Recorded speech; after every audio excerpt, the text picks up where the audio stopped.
Welcome, ladies and gentlemen, welcome to Pushing the Envelope, where all manner of fringe topics are covered from a purely biblical perspective.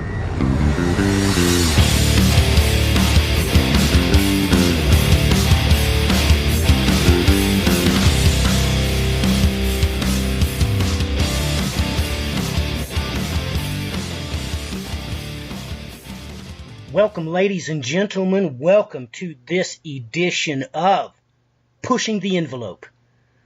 Brian and I just came off a fantastic interview with L.A. Marzulli, and Brian and I decided to put our heads together and try to dig deeper into the matter that L.A. Marzulli had uncovered in Portugal. Absolutely off the charts, some of the conclusions that he came to, that much of the phenomena that we are experiencing in this generation is tied to an event horizon concerning the modern day worship of the divine feminine. Now, with that in mind, we've got tons of stuff to cover. Brian has really got his hands dirty digging into these matters. It ties over into things that you've heard us all talk about before, but you haven't heard it in this light. That I can assure you. So with that in mind, Brian, your opening comments and diatribe on this issue of this resurgence of the worship of the divine feminine. Well, as we have been seeing as we keep looking into this entire aspect concerning what is going on here with this UFO phenomenon, the connections that seem to be inherent between actions that were taken by the infamous Aleister Crowley, and then moving forward to Jack Parsons with his Babalon Working, and the strange parallel of the events that started to play out thereafter as we had a resurgence of an old, very ancient demonic entity start making its appearance again. And when you begin to look into the lore involved with two specific ancient goddesses that had been worshipped, well, one ancient goddess and then one that seems to tie into it, you start realizing that all of this is connected. And it gets rather, how would you put it, odder and odder the more you keep digging into this. So, well, let me ask you this, Bri. Now look, let's just not beat around the bush, okay? Yes or no? Is this tied in with biblical entities that have long been debated, long been written about, far before really anybody cares to take note of that? Well, even in the rabbinical literature, this is all over it. Do we have a biblical entity that we can start with? Can we start, or is this how you started this research that you're doing? Because, you know, we're putting everything out on the table. It is no secret. We've never kept it a secret that you and I, Brian, are simply two sides of one holy half shekel. I was born and raised from my inception, even to include my christening on the 8th day. My mother would have it no other way. To you, being just the opposite of that, yet coming to Christianity, I would say the exact opposite way of I. God has put us together for a rhyme and a reason, no doubt to that. So let me ask you that. Did your research start in the Bible, or did it start with other material that you already knew about? Well, I mean, as we've discussed before, I had that event that happened in when I was 16 with the Belleville UFO flap and everything that transpired from there. And this has been a long journey, essentially because I've been trying to figure out what in the world has been going on here since that very time. Now, as I brought up before, and you'll find out a lot of people report the same thing. I attempted to go into a church to find answers. They kicked me out the door. They refused to acknowledge this. So this has been one of those long treks where I've tried to take pieces of what I recall happening to me and trying to logically look at this. And there's one aspect that by itself begins to amplify everything, because you're going to begin to notice the more you look into these UFO reports where people have had abduction scenarios and the major UFO flaps start showing up, you're going to begin to notice that something very specific begins to show up in a multitude of these reports. And it's known as a screech owl. And at the time when these things were happening in Belleville, screech owls were in the midst of this.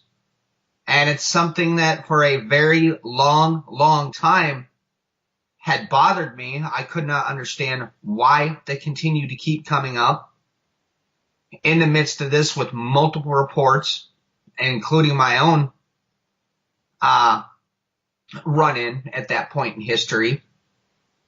And yet, the thing is it sort of ends up being the key into understanding at least one of these groups that are being described as far as these aliens are concerned, because obviously the more you look into this, you're going to find out you get all kinds of interesting little odds and ends, and I think each one of them probably is going to have its same result, where we're going to be able to find exactly what these things are through the Bible itself.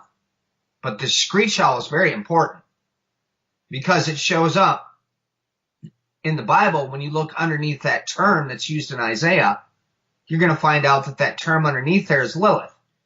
Now, of course, we've gotten a bunch of strange, differing accounts concerning this Lilith, and most people actually pull from a Middle Ages manuscript when they first hear that, about it being supposedly Adam's first wife and all this other stuff, but that's not where the original context of this comes from. This is actually from the ancient Akkadian and Sumerian lore. It goes right back to the heart of Mesopotamia, and this thing is a very old entity that has been around for a long time. So that story that has come into this equation, that's not the reality of where Lilith comes from. So, of course, most people hear that story over the years and they kind of just go, okay, and throw that out as being nonsense, which is completely understandable. But once you understand that this is actually something very ancient,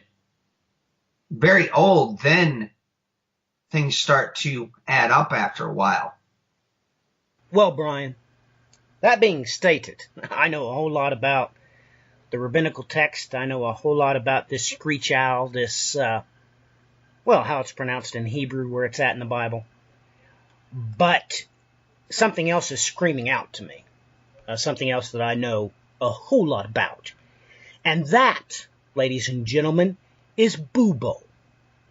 Bubo, of course, was the owl of a particular Greek deity. That I know much about, and people don't realize where the word Bubo comes from. Well, do yourself a search for eagle owl or horned owl, and guess what genus it is. That's right, ladies and gentlemen, straight from the Greek, Bubo. That right there makes me pause in my words, because this owl phenomenon has been going on for thousands of years, Brian. Thousands of years. So, does Bubo tie into this research that you've been looking at? Well, to be honest, you know more about that. That's not one I've actually looked down yet.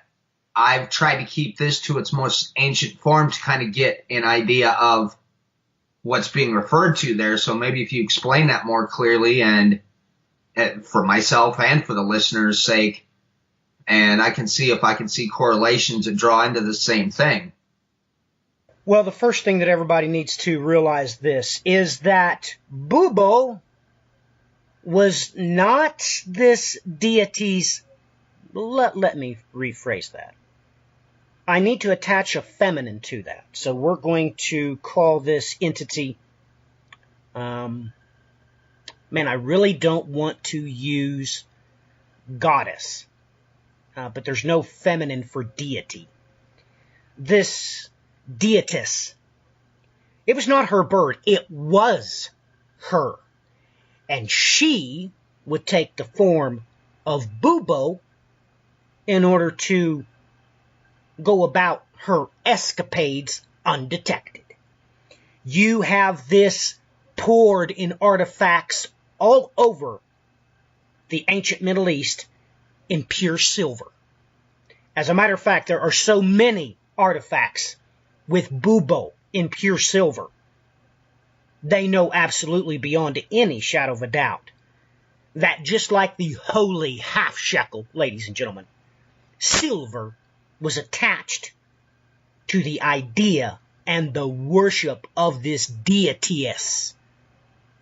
Now, I'm only saying that because it is repulsive to me to say goddess. There is no such thing. The Lord, He is God, and besides Him, there is no other. So it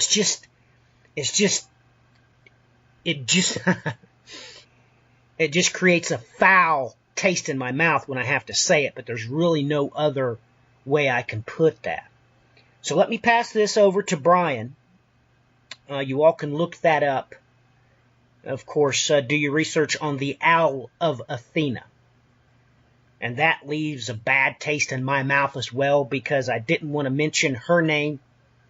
I didn't want to say goddess, but there's just no other way to translate this information in English to this generation.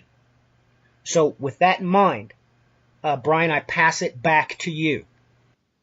Well, when you break it down with bringing Athena in, I think honestly we are dealing with one and the same thing here, because obviously, the Greek came along and they sort of just kind of incorporated everybody else's deities into their own lore. And I mean, you can see that is pretty much standardly understood throughout a vast majority of anybody that's done any comparative mythology and work. They know that, well, the Greeks basically came in and stole everybody else's deities is what it breaks down to.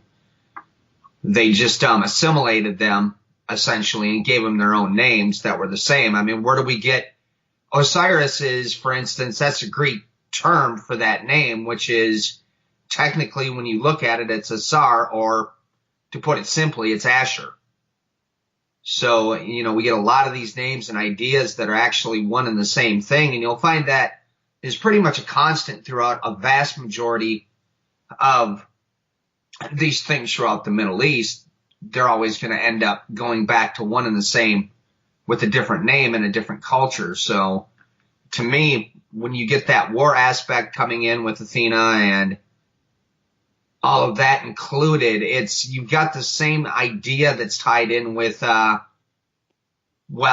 one was known as Ishtar and was obviously worshipped by the Akkadians and, of course, the Assyrians. And at certain points, it actually superseded Asher, which begins to make me ask some deeper questions. But if you look at some of these statues with Ishtar, you're also going to find one that's got at the bottom of her feet, there's two owls standing right there.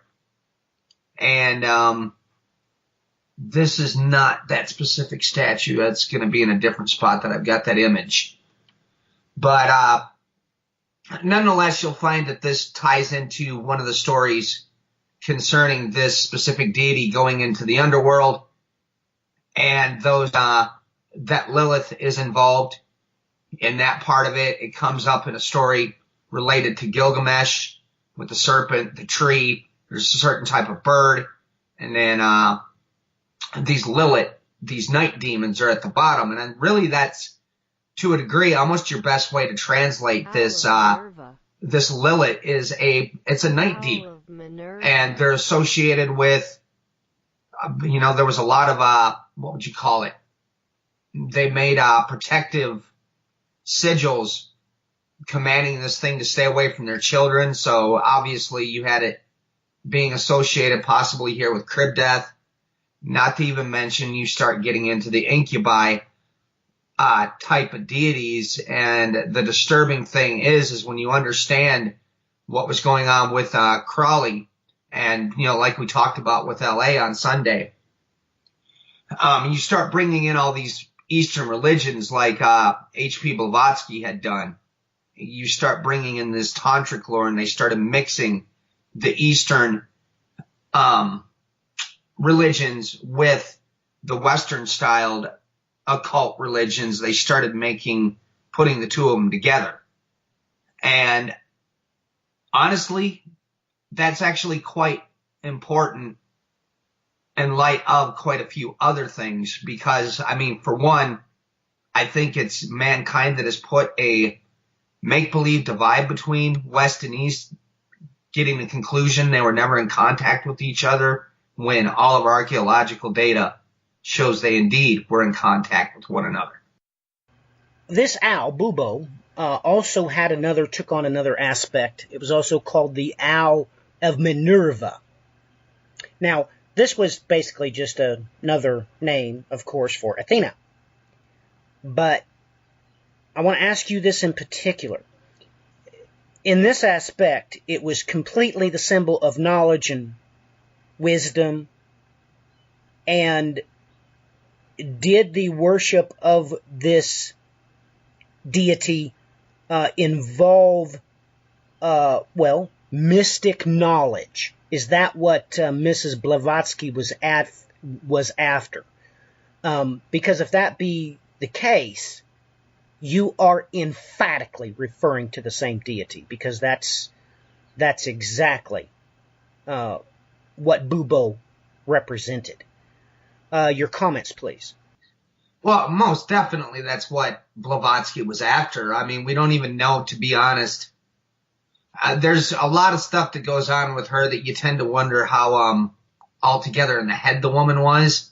But irregardless of that, she was claiming that she was getting channeling all this information from these ascended masters, so to say. But once again, there's a lot of people that seem to think that she actually was up to some real fraudulent, ridiculous garbage, because you got to understand at the same time, her writings were what led to this extreme right-wing nationalist racist mentality that flared up in Eastern Europe and into Germany and heavily influenced what happened with the Nazis leading up to World War II. Those religions all filtered in there. They got mixed in with, because they started mixing all these ideas from bringing in evolution, and then they mixed in all this garbage. And so Blavatsky is one of those, when you bring her up, I get a bad taste in my mouth. I can't stand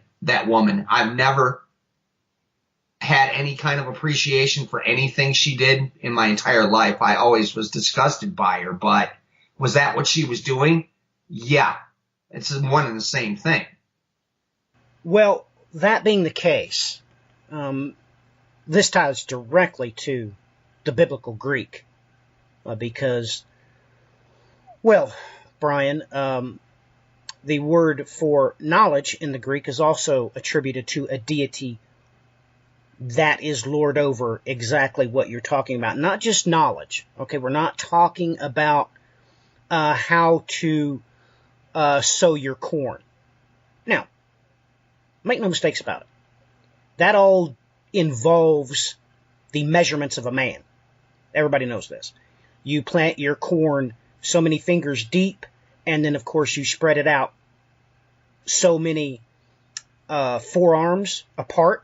Because if you plant the corn too close together or too shallow, it won't grow. That's not what we're talking about. This knowledge is always bad. Is just to make sure, is this the type of knowledge that you're referring to? And if so, was this God hater? Now, look, I don't have time to mix words with you, Brian. Was this God hater, Blavatsky, was she the event horizon of this resurgence of this worship of the divine feminine, of which there's no such thing, Brian? I'm sorry to put it to you like that. There's no such thing as a divine feminine, just so our listeners know. But is she the event horizon for this resurgence? Well, I would suspect she was tied into it most definitely. And I mean, it's even, we brought up that text, was written in 1899. I think this might be the same one that I've got up here, that started that whole idea rolling back in motion again, did start happening in 1899. So was she part and parcel with it? I think there was a lot of people that were moving in that direction, to be quite honest. It didn't get its full resurgence until, oddly enough, after what Parsons did with his Babalon Working, is when everything went full bore. And that's when Gardner came in with his writings on the neo-pagan and bringing back in the feminine and all that stuff. So they're all, of course, connected one to another. There's no denying that. And even what Crowley and his insanity was doing, and all the way across the board, yeah, they're all definitely connected. There's no way of escaping that. Well, that being said, really does bother me that people don't realize that with the worship of Athena and Bubo, you catch this all over the Greek silver castings, an acronym, a 3-lettered acronym. And when you know that, when you can see that, you really get the Greek text of the Bible to explode, because that has direct connections to, of course, G 114, to set aside. And the very meaning of that word is to set aside, and also to neutralize or violate, which is exactly what this type of knowledge does. So, with that in mind, I've pretty well emptied my clip, Brian. You have the floor until you want my interjection next. You're going to have to call my attention, because now we're into uncharted territory where you alone have the expertise in. So I pass the mic back to you until I am called upon. Well, I think at this point it's sort of important to give some historic perspective. Now, something I noticed, this was just recently, this video was released from Lord Collins Renfrew. He is one of the top archaeologists that's been working on the whole infamous, where did the Indo-European people come from? And obviously it's pretty much common knowledge now that they came from Central Asia and moved up into the European continent. Some of them went down. Obviously you had groups that moved up from, what in the world is the name of those mountains? Tajikistan, some of those areas. I can't remember the mountain range off the top of my head, but nonetheless, some of them moved down into, obviously, what ends up becoming part of the Prince of Persia's territory. You had some of these people going down into India, and, you know, this is even one of the biggest debates to this very day about the whole infamous Aryan invasion theory. They still just bicker back and forth and back and forth. But nonetheless, now that we've come along to the point where we've got archaeogenetics, they've definitely found out that, yes, these people did come out of Central Asia, made their way into Europe, and all that. Now, there was another woman out there, I believe her name off the top of my head is Maria Gambuto. See if I can read this. It's really small print here. Yeah, Marija Gimbutas.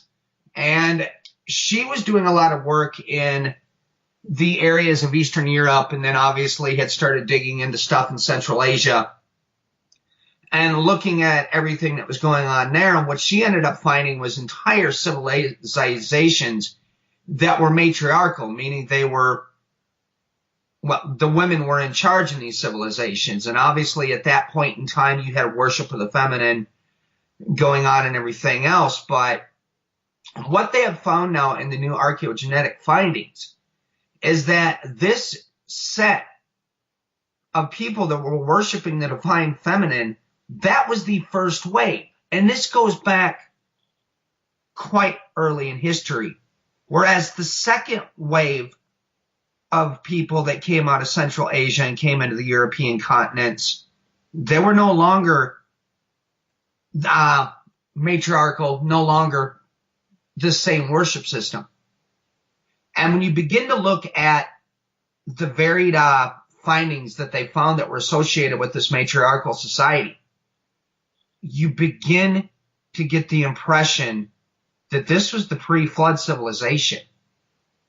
And you don't really have any way else of explaining this when you realize that you had two distinct waves at different points in history coming out through these areas. Now, on top of it, as of the last few years, up in Siberia, in a cave up in the Altai Mountains, they found a new genetic strand that is referred to as Denisovan. What they found this in was first the small finger bone of a younger girl, but then the next piece they found was a giant tooth. And they've traced this Denisovan genetic material. And it shows up in a few very specific groups of people to this day. But what's even more interesting is where some of your biggest findings of giants have been at is where they've traced this Denisovan DNA within the archaeogenetics, even including into the Americas. And this all ties in. You know, we've talked about this kind of in the background a bit, that we've long suspected that the major place where things began to happen with Genesis 6 started out by the Altai Mountains. And what they found with this Denisovan DNA, well, folks, that's the DNA of the giants. That's all there is to it, which sort of changes everything. Further adding credence on the fact that this first stream of archaeogenetic data where they're finding this worship of the feminine, it's all part and parcel with the same thing. So I'll get you to comment on that, Matthew. It's the same thing. Of course it is. What else did you expect it to be, ladies and gentlemen? It doesn't surprise me at all.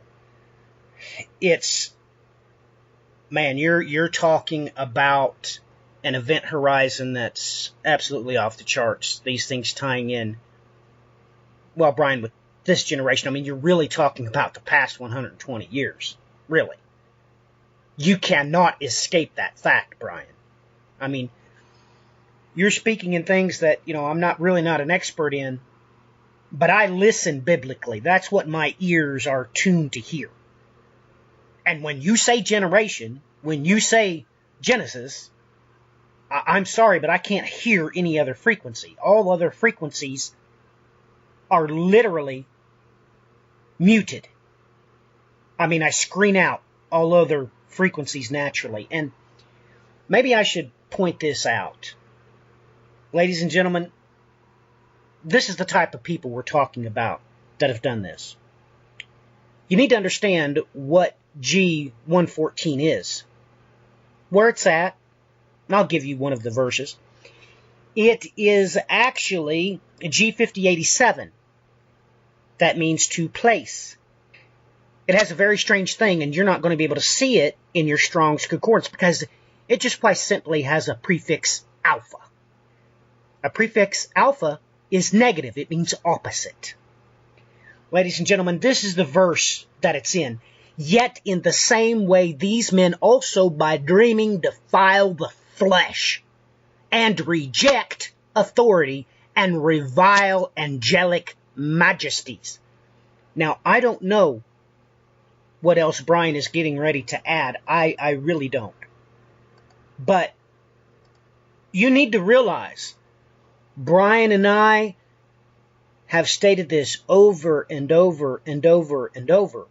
So when these people try to say that they're in league with angelic entities, oh no, they aren't. Any type of religion or religious practices, I don't care if it ranges everything from christening babies all the way to satanic rituals. Me and Brian have spoke to this many times. It's just you didn't know what was right there. Right there in that verse. The word I read to you, reject authority and revile angelic majesties, that word reject there, is nothing more than G5087 with the prefix alpha. And guess what? That's right, ladies and gentlemen. That acronym I was telling you about, that is, man, oh man, it's Alpha, Theta, Ellipson. That is Bubo's. That is the Divine Feminine's acronym. And it's right there in that verse. It's just that you could not see it. So any time you hear anybody religious speaking about this, well, Sophia and archaic knowledge, all such knowledge, you need to understand that they always knew. Ladies and gentlemen, your pastors and your shepherds should have known this. But I'm going to say that again. Yet in the same way, these men also by dreaming defile the flesh and reject, that's it right there, that's that word, authority and revile angelic majesties. They are telling you one thing and they are lying to you. I mean, I've got a feeling that Brian's going to fill in all kinds of blanks where these God-haters, these dreamers that defile the flesh and reject authority and revile angelic majesties, they're going to tell you the exact opposite. I bet, Brian, I don't even have to hesitate. Brian is going to describe to us how they say they've been using angelic magic to call forth these entities. But like I said, as far as the timeline goes, you mentioned Genesis, you mentioned generation. I don't know how to speak any other way except biblically, and that's the only thing I have in response to the bride. You're talking about 120 years. My ears, whenever they hear, the Bible drowns out all other noises. So I'm forced, I just can't help it. I listen biblically. And when Brian brought up those two things, Genesis, generation, that's 120. Brian, back to you. Well, and that's just it. What year did I mention was when they first began moving things towards the worship of the feminine? Again, 1899. We had talked about the 100-year time span. How many times starting in 1899? If I were to make a list of the amount of major things that have affected this world to such a unbelievable scale right now that started in 1899, we'd be here for a month. This is but one more thing that's had a major effect on this generation. And I don't see that any of this is coincidence, that all of these things are tied in. When we find out this archaeogenetic data on top of it is showing us that it was the earlier groups of mankind that were out worshiping the feminine. And lo and behold, this also brings us into the events of Genesis 6. None of this is coincidence. And it goes full circle to where we're at now and ties in part and parcel with what's going on here with this modern wave within the UFO. Things that are happening. Let me interject in here just for a second. That had to be the case because that's when everything was triggered concerning biblical prophecy and the sons of Zadok. Because it was 1899 that the Zionist Trust was established to help pay for the Jews to go back to the Promised Land, to settle right over Sheba's Rift. Back to you, Brian. Yup, exactly. Exactly. And you have another pivot point within that, because you have 1897 that you're going to find out is continually a part of this as well. That's the first Zionist convention in 1897. Then the major movements start in 1899. Not to even mention that it's not coincidence as well of how many things keep going around the circle and landing on 1917. And we had LA come in and explain everything that's going on that happened out there with the Fatima, Portugal events in 1917. 1917 on top of it too, and I've been able to confirm this at least a tiny amount. This is one of the hardest things to get to the bottom of, but there's this infamous rumor that floats around about this supposed Vril society. And what is claimed is that these women started channeling information from some people claiming to be star people and giving them information to build basically advanced anti-gravitational craft. And this, once again, happened in 1917. You had a group of women channeling these things. They thought they had to have their hair to basically to the floor to be able to channel these things. And you just keep deadpanning on these same dates over and over and over again. Now, as Matthew brought up as well, we have claims that people were quote unquote channeling and bringing through angels to do these works. You see, and here's kind of the key critical piece, because we brought up that Hermetic Order of the Golden Dawn when we were having that discussion with LA on Sunday. Okay, they took things from a man by the name of John Dee, who penned a text called Enochian Magic. Now, everybody has assumed that that was quote-unquote angels that were speaking to him and gave him all that information, but I can assure you right now, those were not angels. All of the scholars that have looked into this have taken note of the fact, and John Dee even put this in a set of secret notes that he had that they found quite a few years later in a chest of his, where John Dee even started getting concerned, going, these angels are committing blasphemy. I think he started to realize he wasn't dealing with angels. There were things that came through where they're like, well, if you really are what you say you are, then give us prophecies. Two things happened. The whole rest of them didn't. Just lying spirits. The Enochian writings that they penned at that time are completely apocalyptic in nature. Everything about them is about bringing about the end. Making matters worse, because obviously this is in the 1500s. A vast majority of these spirits' concern was the New World. That becomes frightening in context of when you begin to wrap your mind around what that knucklehead Jack Parsons did here in the United States. Because as we've talked about before, folks, like it or not, the New World is Babylon in the last days. And he does a working called the Babalon Working.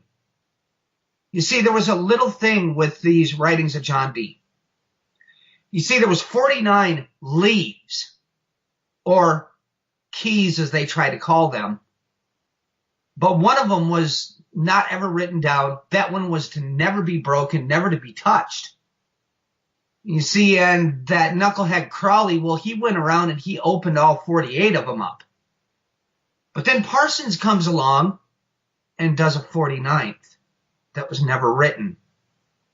And then lo and behold, slightly thereafter, our modern variant of these spirits that are masquerading, pretending to be moon men, come on the scene. Well, you know, Brian, you bring up some things that just rub me the wrong way. I mean, it's like sandpaper. I've heard so much information puked out about this this Babalon Working. I've heard just so much stuff about it that it just rubs me raw. But you're saying that Crowley was not the one who unlocked this 49th leaf or gate? There were no instructions given for that 49th. They were told, nope, you don't get this one. And remember, we talked about this privately. There's something very disturbing in the beginning of that text that Parsons wrote down. When he started messing around with his conjuring work, there's something that just an offhanded statement states, let me out of here. Now that bothers me, and I don't understand why nobody has ever even zeroed in on that part of the text and went, what is going on here? Well, let me ask you this. Well, now, in which, oh my goodness, I hate talking about this. In which working? Now, in Crowley there was the voice, let me out, or was that Parsons? Parsons. Okay, so what do you think was this entity, I don't need to mix words, Brian, of this moon man named Lamb? You're saying that whatever Parsons did was one step further? Is that what you're saying? Well, the suspicion is, and even the ones that are obviously the scholars in these departments, one of the main guys that has studied this in depth is convinced that he ripped something open that allowed these things to come through. And this is not coming from one of your goofballs in ufology. No, this is somebody that's an expert in these fields that's stating he ripped open a portal and something came through. Okay, we got to push the envelope. I'm not going to be like these others that beat around the bush, beat around the bush, beat around the bush. I'm going to push the envelope. That's what we're doing. Look, Brian, millions of Christians need these questions answered. So I'm not going to beat around the bush with you. So, are you saying that whatever was tore, whether it be a dimension, space, time, whatever, was that an angel that came through this tear or this gate, as many of these God-haters refer to it as? No, ladies and gentlemen, there's only one Stargate. You're told point blank that its focal point is the shoulders of Christ the King. Okay, so let's keep this in the language that Brian is using, a tear. Are you saying that angels come through these tears or something else? Because this is the question that needs to be answered. I personally don't think this was an angel at all.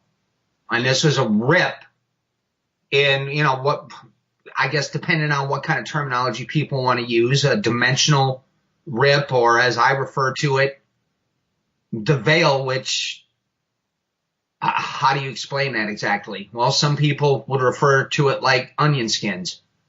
Everything is sort of to a degree in the same place, but slightly separated from one layer upon another. Well, let me explain it in my way, because I'm just going to do a flashback to 8 years old. I put this question to Brother Webster. Now let me clarify for that. When I was a child, in my church, all of the adults were either brothers or sisters. And to be honest with you, I know Brother Webster's first name, but I shall not use it because I'm giving him honor because it is due him. He was a godly man. He explained it like this. He said, well, what do you know of it? What do you think of this? I said, well, the Bible says it's a ladder. Well, let's go get the ladder. So we walked outside and literally got the ladder that was used to clean out the gutters at the church.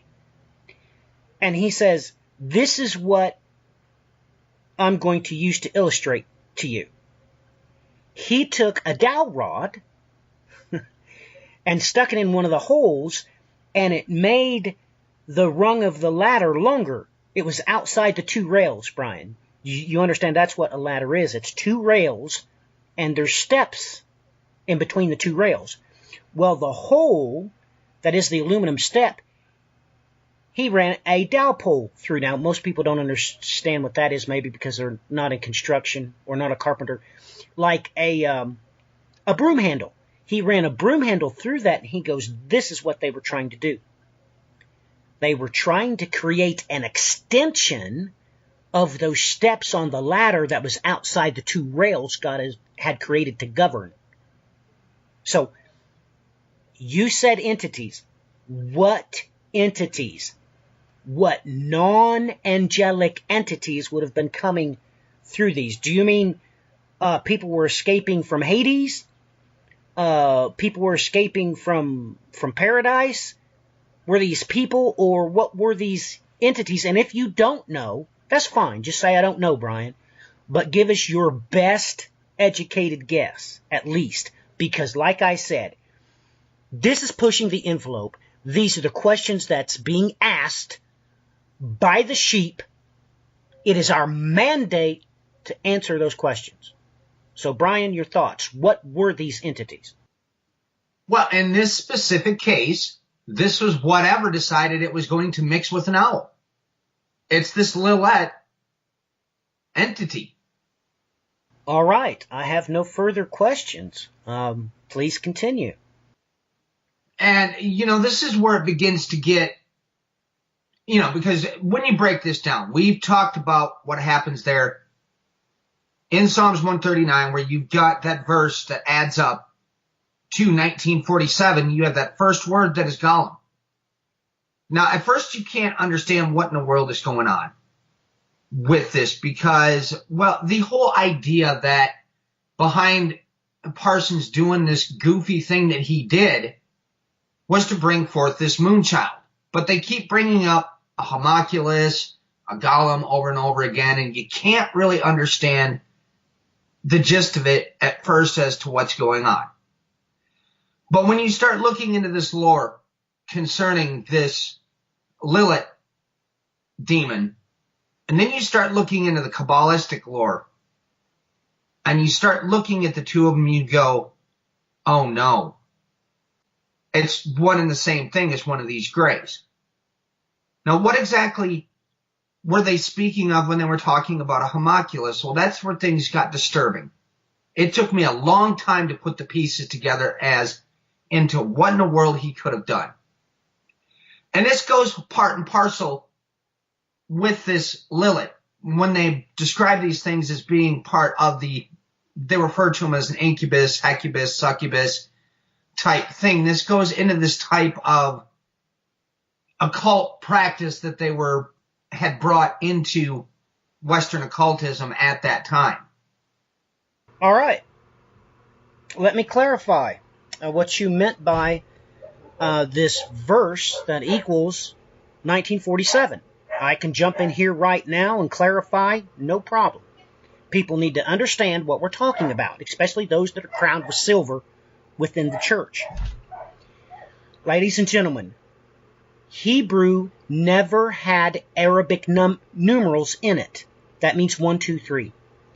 Literally what you call Roman numerals, like you see on many clocks. The entire Hebrew alphabet is that thing. Brian is saying that the one verse that has the word golem in it, Psalms 139, verse 16, when you look at that as an equation instead of a sentence, it alphanumerically equals 1948. Now, the God haters will call this numerology. No, it's not. It's alphanumerics. Both Hebrew and Greek were always alphanumerical languages. Always. You need to understand that Arabic numerals were not invented until 700 AD. Well, after the completion of both the Greek and the Masoretic text. So, with that in mind, Brian, I just had to clarify that to make sure that everybody understood what you were referencing. And ladies and gentlemen, you need to look these two things up. You can do so quite easily on even Wikipedia. Look up golem and homunculus. When you do so, please try to understand that, well, that's what Brian is alluding to. So back to you, Bri. Yep, and this is, explaining this is not fun. And I mean, to be thoroughly honest, having to even look down these realms to figure out what in the world these idiots did, I don't know what other word to call them, because it was idiotic to go and do something like this group of people did. But you have to understand that, for one, the perverse style of magic that these people were practicing, this Lilith demon is attracted to that very specific thing. Well, can I ask you something about the timeline? The advent of UFOlogy in its modern sense is the Foo Fighters. No doubt about that. There's no question. There is no question that this started in about 1942. And they were just lights, Brian. They were just lights. Do you see an echo of these entities saying, "Let me out"? Do you see that it's after this that the solid objects that we call flying disc came about after these Foo Fighters? Is it possible that the observance of the Foo Fighters visually was an echo audibly of these entities saying, "Let us out," and that is exactly what these Babalon Workings was trying to accomplish? Your thoughts? Well, this would take you part and parcel back, 30 years previous to 1917. What did I bring up before? You had these women that were channeling from these things that they claimed were up by Aldebaran, up in Taurus by the Pleiades star system, getting this information to build anti-gravitational vehicles. Now, we might want to laugh at that and go, "Oh, ha, that's real funny." But they know for a fact now from things that were recovered from Nazi Germany and files that have been declassified here since the fall of the Soviet Union at the end of the Cold War, they know full well that they had these things in their possession. So that's no longer science fiction. That's reality. Now, I've seen interesting explanations that could be quite feasible for those Foo Fighters. But either or, even if it was something that was created by the Nazis, they still got that information via the same route of extrapolation of essentially what Parsons ended up doing later. Because all these occult groups that were tied into Nazi Germany all had their same roots going back to these exact same circles again. So they were all working in tandem with one another. So directly or indirectly, yes, those Foo Fighters are connected. What those Foo Fighters were, well, that's a much longer discussion. Well, I mean, we have to push the envelope, so I had to ask the question because, look, what does God always say, Brian? Have eyes that can see, ears that can hear. And it just seems like to me, okay, that the advent of these just seeing lights, just seeing orbs, that comes from 1942. And airplanes and all that, and then all of a sudden it turns into something else. Now, I have looked into this extensively. The airplane pilots in this said time did not see flying disc. It wasn't till later that all of a sudden we had this explosion of flying discs. So I'm sorry, ladies and gentlemen, to put two and two together. It just seems like to me that's natural. First, we're seeing blobs of light. At the same exact time, these entities were saying, let us out. Brian? Well, and it's as I stated, it's all connected. I mean, think about it. When you have a group of people out by Austria and out by Germany going, we're channeling this information from these things from this other star system to tell us how to build flying saucers. It's all connected to the same thing all the way across the board. Now, as I stated before, we've obviously got different types of things being described by people. And we're, when I'm touching on this very specific thing, we're dealing with the ones they call the grays. But this is all locked into each other. These people start channeling this stuff. They're all part of the same occult groups. And then lo and behold, bam, the modern UFO events all begin to happen. All locked in with the same time frame. You have these things falling on years that are key critical to the formation of Israel. You can't escape that something is happening here on these timelines that are not coincidence. Well, with that being said, Brian, I mean, if you have further information to give, then give it. We're at the top of the hour. We haven't answered any of what's going on here yet, so... Then let's do that ASAP. Well, I mean, that's the big question. So what is it these knuckleheads did? Now, as I stated, this perverse style of magic that these people were working with this Thelema, with this, I don't know what to call it, this occult variant that Aleister Crowley came up with, which he channeled through a deity he called Aiwass in Cairo, Egypt. Now, when you look at what was happening there with Crowley, you can see for certain that he was getting information directly from the Assyrian himself. When you look at what he states, for instance, he states that he was able to see this Aiwass every now and then, and he was dressed in either Persian or Assyrian dress. He gets this information when he's in the Great Pyramid is when this starts. He even states in some of his other workings that this man shows up dressed in Assyrian garb and says he's Assyrian. Okay, we keep going back in circles here. He states that what he's to bring about is the Aeon of Horus. Now that might be confusing at first until you understand something very key critical about Horus. Horus is the resurrected Osiris. They're one in the same. They always have been. But most people don't understand this. Now, what he was claiming is they were trying to get away from the age of Osiris and go into the age of Horus. And at the same time, they're one and the same thing. It's just the other aspect of Osiris. Horus is the risen Osiris.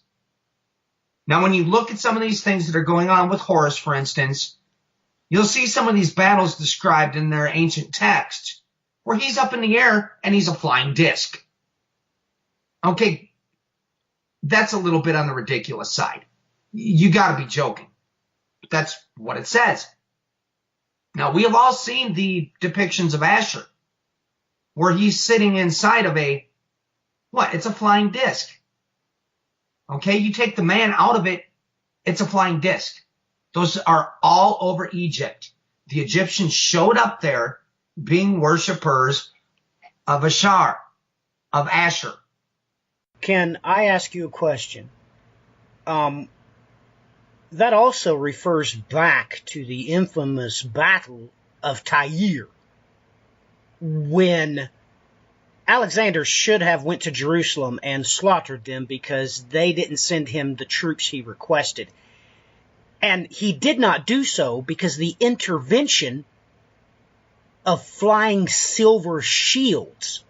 Do you tie that in with that as well? So this is some type of, I'm not saying angelic, but the intervention of such, well, said entities, Brian. Well, look at where he goes afterwards. Obviously, he makes his way into Israel. He goes down and he sieges Gaza. Then he goes into Egypt and goes where? To Oracle of Ammon. After all of his roundabout things that he does, collapses the Persian Empire, then, for some odd reason, he shows up at Eden. Somebody was directing his course the entire time. And if he went to that Oracle of Ammon, and we've talked about this privately, there's no other reason except for he was getting information directed to him from the Assyrian himself. And there's no way of escaping it. Well, Brian, let me interject this. Now, I'm not trying to get you off course here. Said entities paid a terrible toll upon Alexander. He died in Babylon. Nobody has a clue as to why. Tell me, you're saying that Parsons is the one that stepped upon this 49th leaf. Did he meet a happy end, or did he die of natural causes, heart attack? What's your information on that? Because I honestly do not know. Well, this is the disturbing thing in that working, and even the biographers that have chronicled Parsons' life. I've got one of his books that was written on him here, that they've got the TV series up right now from CBS. What is it? Something Angel. I can't remember off the top of my head. And what's disturbing about that is in the very beginning of this working is he's warned that, by the way, you're going to die in a fiery death. When this working has been brought about, you're going to be obliterated. Well, guess what happened? That's exactly what happened. He drops, which makes no sense to everybody that's worked with him. He drops this, I want to say this right. It's magnesium fulminate, I believe. He drops a vial of it and it explodes. And everybody that knew him said he never did anything clumsy concerning the chemicals he worked with for making varied rocket fuels and all that. So they said it was completely out of character. It made no sense. One of the other friends of his made a comment that it was a fire demon came and destroyed him. And you really have to wonder, because he's warned at the beginning of this working, you're going to get consumed by fire. Well, we have the same thing with Alexander the Great. Now, all the God-haters and all the SS shepherds, the self-serving shepherds, they call Josephus a liar. And they do that for one reason. Because he states that when Alexander showed up to Jerusalem, they showed him a copy of Daniel, because it had already been written, because it was prophecy. Yeah, that's true, ladies and gentlemen. The Bible's true. Not your preacher and theologians. No, they're lying to you.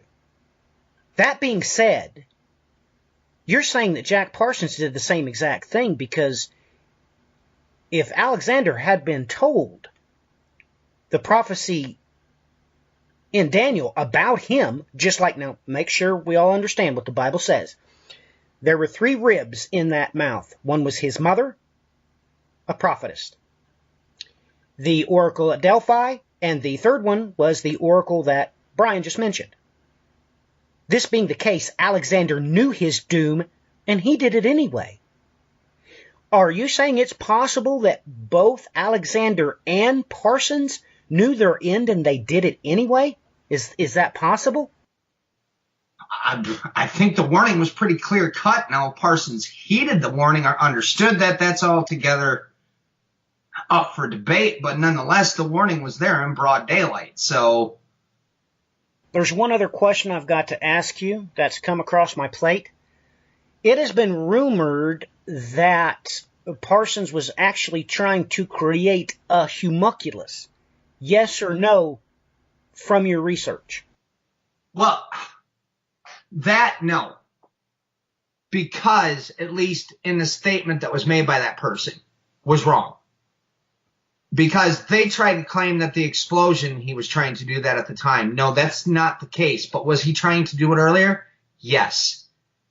That person, what was it? An actor or a director friend of his wife's made that comment, and it would have been taken out of context because the initial working of what he was doing with what he referred to as Liber 49 was to bring forth this Moonchild.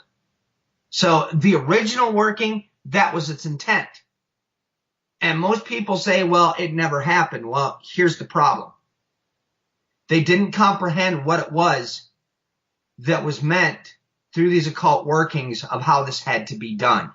And you're not going to see it until you look through the history and realize, oh my gosh. It took me a lot of digging to get to the bottom of how these people saw this working taking place. And it has to do with the first trimester and aborting that child. When that happens, the spirit leaves. And then they reanimate it. And that's what they did. Because if you look at the history, lo and behold, you find out that this woman that came to him after he did the initial portion of this working, that's exactly what happened. It happened twice. That's what they used for the vessel to bring this Lilith demonic entity through and to possess. And what they've done from there, well, we've talked about the stem cell aspect of this, but it's when you look at these things and you begin to realize how this ties in with that terminology that's used in the English for screech owl, because it hit me full force. I have wondered about this for years. It was driving me nuts when I've been working on all this. It's when I saw this documentary on the ancient Romania with the Thracians and then going forward, obviously, into their other cultures, but things that happened there in ancient times. And what these guys did at the end of this documentary knocked me completely almost out of my chair, because I sat there and I went, oh my gosh, it's been right there the whole time. They showed, for instance, they know about the Australian pictures where they depict these things as being the sky gods that came down to them. And they look just like grays.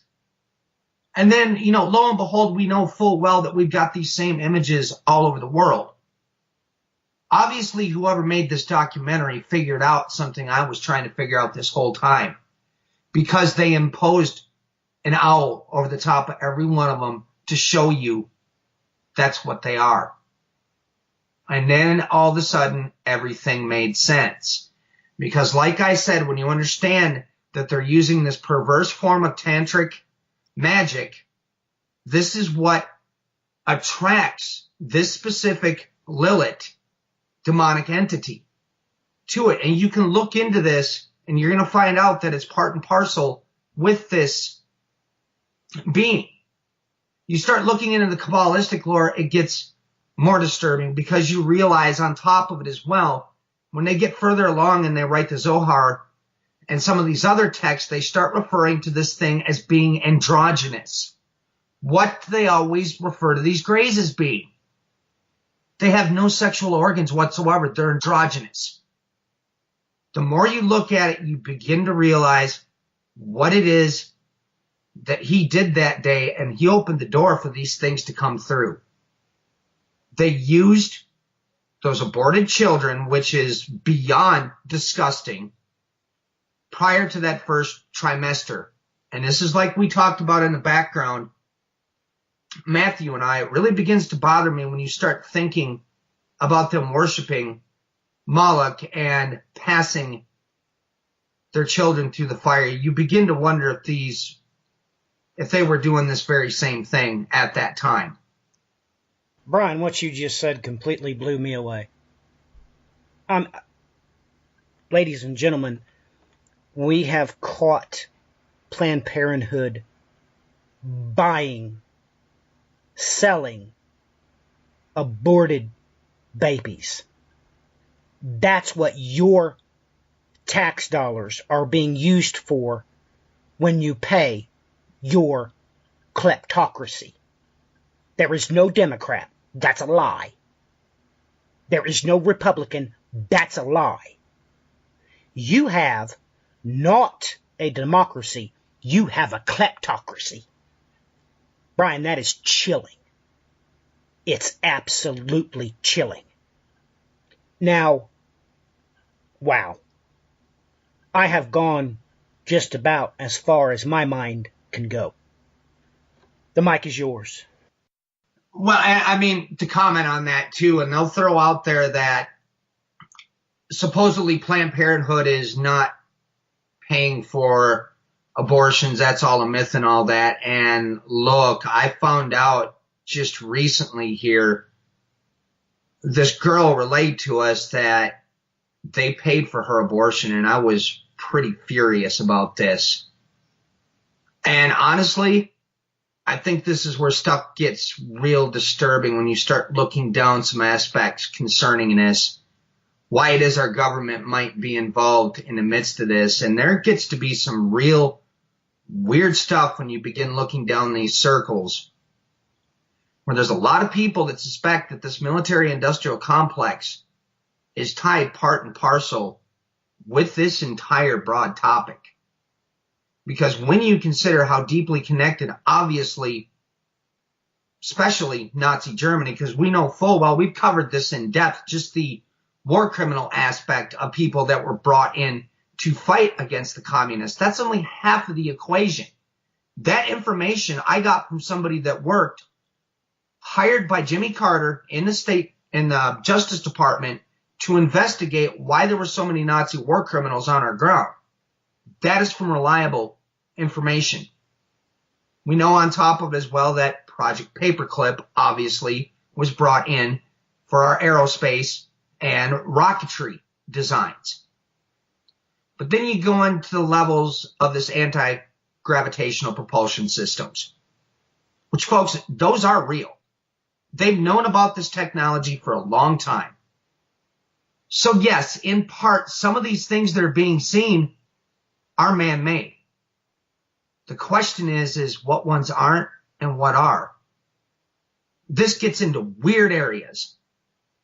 But the deeper you begin to look at these connections with the military-industrial complex, these connections with this whole realm, because don't forget what it was Jack Parsons was part of, okay? His company ended up becoming JPL. They're one of the main aerospace companies that's out there. So you do, if you like it or not, you've got this strange thing going on here in the background. And I don't like going down certain conspiratorial routes. But there are aspects I will talk about because we can confirm them.